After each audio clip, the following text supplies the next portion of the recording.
Hello everyone, welcome to digital dot computer point में एक बार फिर से आप सभी का स्वागत है। आशा करता हूं कि आप सब लोग अच्छे होंगे। दोस्तों, आप सबको विदित है कि हमारी क्लास हमने काफ़ी समय पहले स्टार्ट कर दी थी। कोपा ITI थ्योरी का पोर्शन हमने काफ़ी पहले स्टार्ट किया था, लेकिन बीच में कुछ सिचुएशन की वजह से मैंने क्लासें रिकॉर्ड नहीं कर पाया, इसलिए क्लास नहीं आ रही थी, तो उसके लिए माफ़ी चाहता हूँ। अब से मैं कोशिश करूँगा कि डेली टू डेली आपको क्लास मिलेगी।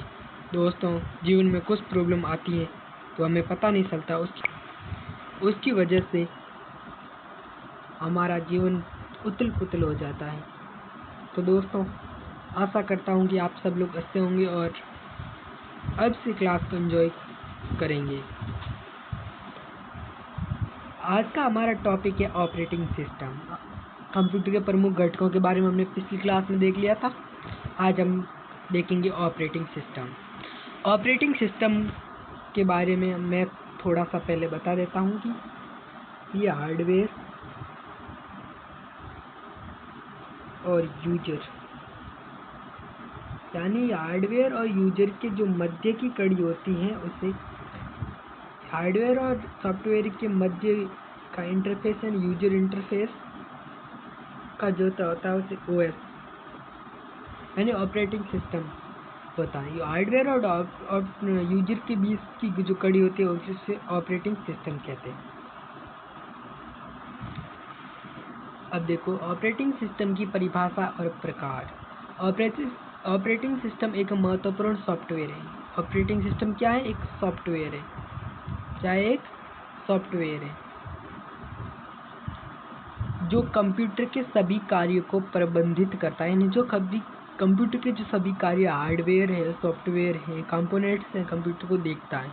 इसके विभिन्न प्रकार हैं, जैसे single user operating system, multi user operating system, multi user time sharing और रियल टाइम। ये ऑपरेटिंग सिस्टम प्रकार होते हैं। ऑपरेटिंग सिस्टम के कार्य देखते हैं। ऑपरेटिंग सिस्टम प्रोसेस मैनेजमेंट करता है। यानी प्रोसेस मैनेजमेंट कैसे? ऑपरेटिंग सिस्टम CPU यानी सेंट्रल प्रोसेसिंग यूनिट की प्रक्रिया में बांटता है, यूनिट को प्रक्रिया में बांटता है और प्रोसेसर समय का प्रबंधन करता है। यानी जो ऑपरेटिंग सिस्टम होता है सबसे पहले CPU को देखता है ना, और सेंट्रल प्रोसेसिंग यूनिट की जो प्रक्रिया है उसको अलग अलग भागों में बांटता है। फिर मेमोरी मैनेजमेंट। ऑपरेटिंग सिस्टम मुख्य मेमोरी रैम का प्रबंधन करता है। यानी मेमोरी जब कंप्यूटर ऑन होता है, बूटिंग में होता है, सबसे पहले रैम को भी देखता है। फिर फाइल मैनेजर को देखता है। मैनेजमेंट यानी ऑपरेटिंग सिस्टम फाइल और डेटा को संगठित और सुरक्षित रखता है या करता है। फिर डिवाइस मैनेजमेंट को देखता है। ऑपरेटिंग सिस्टम हार्डवेयर उपकरण को नियंत्रित एवं समन्वित करता है। यानी ऑपरेटिंग सिस्टम जो होता है वो हार्डवेयर के जो उपकरण है उसको देखता है कैसे सही चले।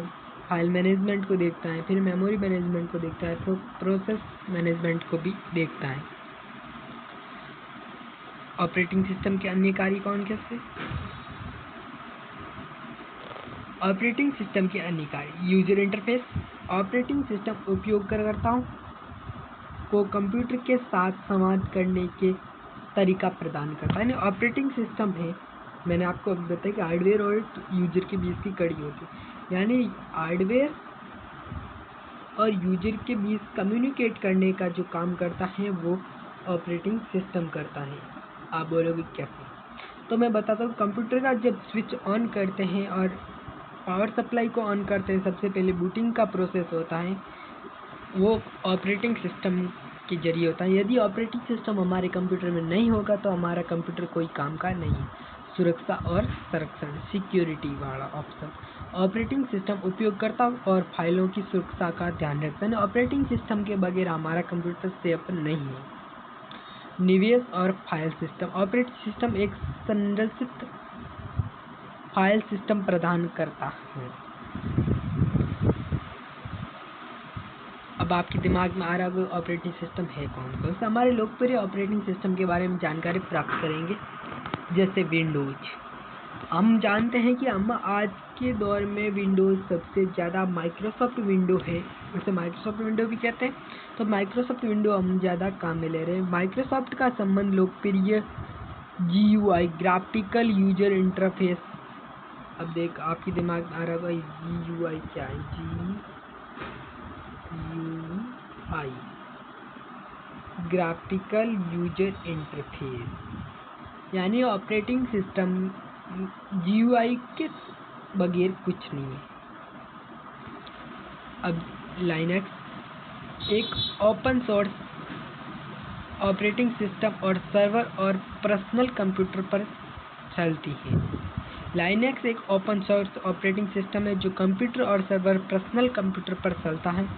मैक ओएस एप्पल का प्रीमियम ऑपरेटिंग सिस्टम जो मैक कंप्यूटर पर चलता है, यानी मैक ओएस ऑपरेटिंग सिस्टम होता है। एंड्रॉयड गूगल का मोबाइल ऑपरेटिंग सिस्टम स्मार्टफोन और टैबलेट पे चलता है, वो एंड्रॉयड में चलता है। ये कुछ लोकप्रिय ऑपरेटिंग सिस्टम है। विंडोज़ ऑपरेटिंग सिस्टम के वर्जन कौन से हैं, तो विंडोज़ 7 एक लोकप्रिय और सुरक्षित ऑपरेटिंग सिस्टम है। उसके बाद विंडोज़ 10 आया 2015 में। नवीनतम एवं सबसे व्यापक रूप से उपयोग किया जाने वाला ऑपरेटिंग सिस्टम है विंडो। फिर आया नवीनतम ऑपरेटिंग सिस्टम नई डिजाइन सुविधा के साथ 2021 में। ऑपरेटिंग सिस्टम 2021 में। अब लाइनक्स के बारे में जानकारी प्राप्त करते हैं। युबिंटू एक लोकप्रिय और उपयोगकर्ता अनुकूल लाइनक्स वितरण। फिडोरा एक ओपन सोर्स और तकनीकी रूप से उन्नत लाइनक्स वितरण। रेड हिट एक व्यावसायिक और उद्यम स्तरीय लाइनक्स वितरण। मैक और मोबाइल ऑपरेटिंग सिस्टम क्या है। मैक ऑपरेटिंग सिस्टम यानी एप्पल का प्रीमियम ऑपरेटिंग सिस्टम सुरक्षा में उपयोग में जानकारी, यानी जो एप्पल के मोबाइल आते हैं आईफोन वगैरह उसका। फिर iOS एप्पल का ये ऑपरेटिंग सिस्टम अलग आता है। एप्पल के मोबाइल ऑपरेटिंग सिस्टम आता है, आईफोन वगैरह में आईपैड में ये आता है। और मैक ओएस एक ऑपरेटिंग सिस्टम अलग। एंड्रॉयड का भी एक ऑपरेटिंग सिस्टम आता है जो स्मार्टफोन में यूज होता है। निष्कर्ष में आपने बता दिया मैंने आपको कि ऑपरेटिंग सिस्टम किसी भी कंप्यूटर सिस्टम की नींव होता है। ये हार्डवेयर और सॉफ्टवेयर के बीच का महत्वपूर्ण इंटरफेस प्रदान करता है। जो एप्लीकेशंस को यूज करते हैं अपन, यानी यह हार्डवेयर सॉफ्टवेयर तथा यूजर तीनों के बीच की जो कड़ी होती है उसे ऑपरेटिंग सिस्टम कहते हैं। हम कंप्यूटर में अनेक प्रकार के एप्लीकेशंस का यूज़ करते हैं, वो भी एक ऑपरेटिंग सिस्टम के जरिए चलती हैं। यदि हमारे कंप्यूटर में एप्लीकेशन कम होंगी या एप्लीकेशन नहीं हुई तो कंप्यूटर हमारा ऑन होगा, लेकिन ऑपरेटिंग सिस्टम नहीं होगा तो हमारा कंप्यूटर ऑन नहीं तक नहीं होगा, एक डिब्बा की तरह डिब्बा होगा। तो आज की क्लास में बस इतना ही। देखते रहिए हमारे यूट्यूब चैनल digital.computer point को। मिलते हैं अगली क्लास में, तब तक के लिए thank you so much guys.